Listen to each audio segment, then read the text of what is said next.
This man is worth $140 billion. He could buy every Lamborghini ever made and still have $139 billion left over. But right now, he's eating at Denny's, alone, in a leather jacket from the mall. But here's what nobody tells you. Living like you're broke might be the single smartest thing a billionaire can ever do. And by the end of this video, you are going to see wealth completely differently. We are talking about founders who built companies worth hundreds of billions of dollars, companies that changed how the entire world works. And yet, they still clip coupons. They fly coach. They wear the same outfit every single day, not because they have to, because they choose to.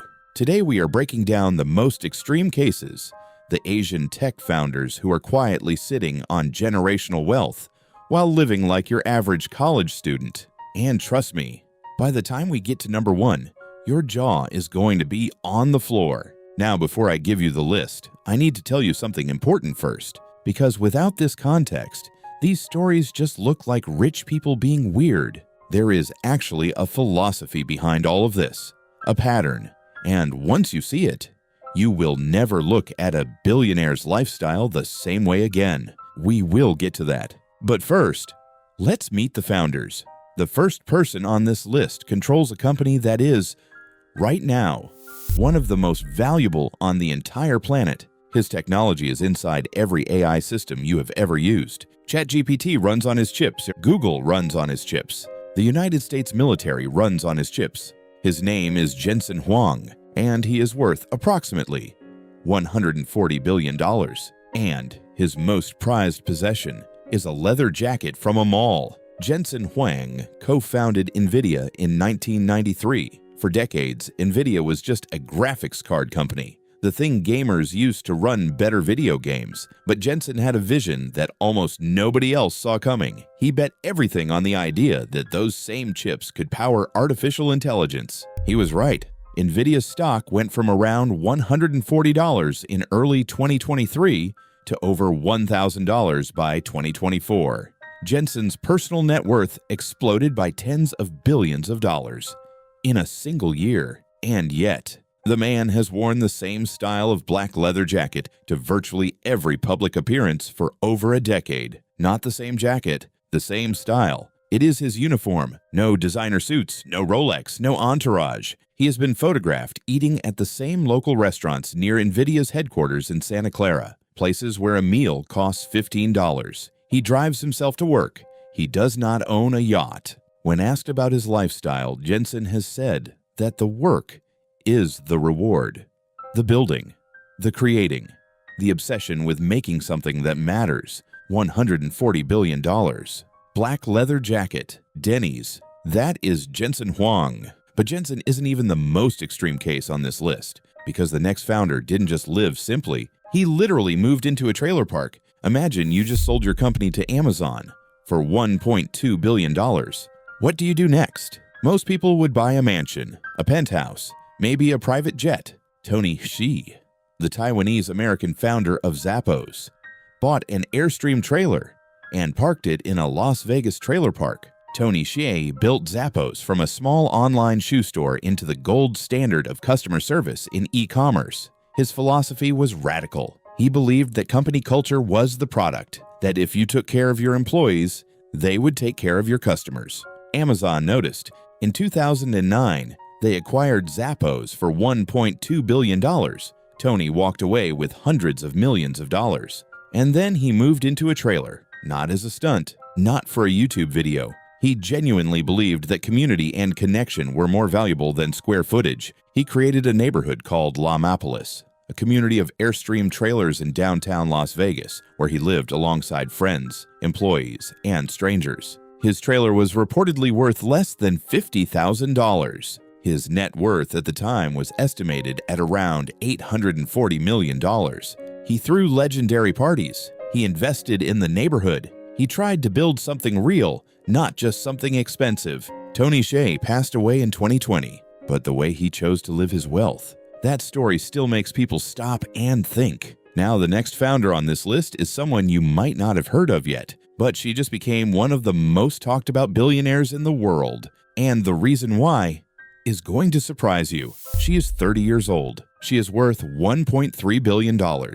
She is the youngest self-made female billionaire in the world, beating out Taylor Swift. And last year, she told a reporter that she still hunts for buy one, get one free deals on Uber Eats. Lucy Guo is the co-founder of Scale AI, the data labeling company that became the backbone of the AI industry. Every major AI model you have heard of, GPT, Gemini, Claude, they all needed massive amounts of human-labeled data to train on. Scale AI built the infrastructure to make that happen. She left Scale AI and went on to found Passes, a creator monetization platform. By 2024, her combined net worth crossed the billion-dollar mark. And yet, Lucy Guo has been completely open about the fact that she is, in her own words, very frugal. She still flies commercial. She still looks for discounted meals. She doesn't feel the need to perform wealth for anyone. In an interview, she said something that stuck with me.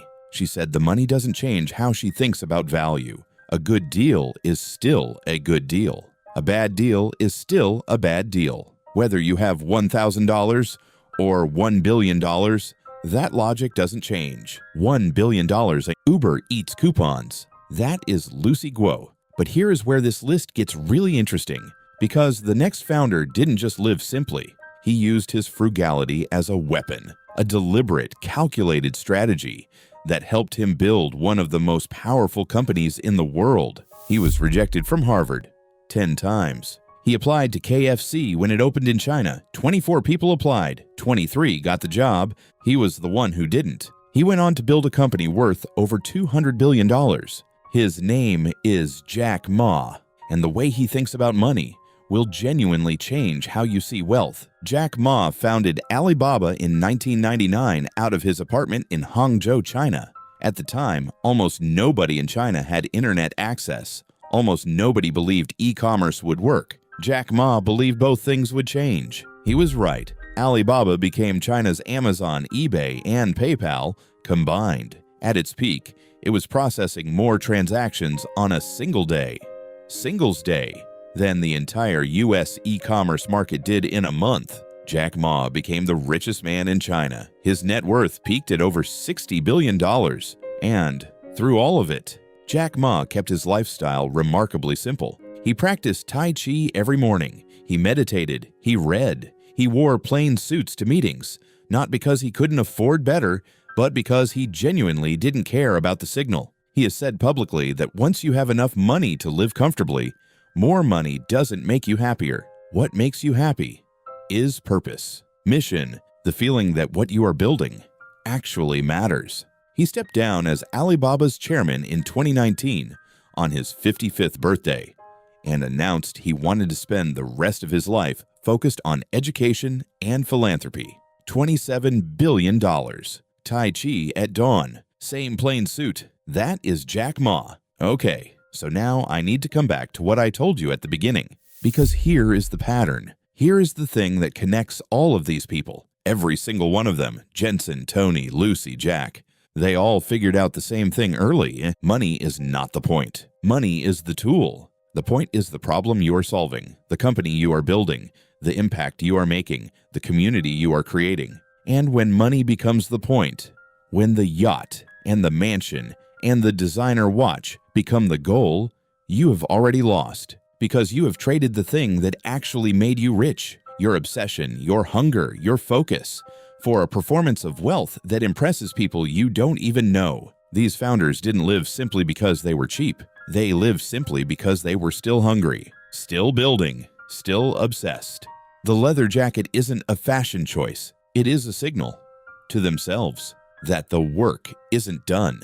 And maybe that is the most expensive thing money can buy. The ability to not care what money looks like. Now, everything I just showed you about how these founders think about wealth, it only makes sense if you understand where that wealth actually came from. So if you want to see the full breakdown of how Asian tech founders built their empires from nothing, the strategies, the risks, the moments where it almost all fell apart, go watch this video right here, because the frugal lifestyle is just the surface. The real story is how they got there in the first place. I will see you in the next one.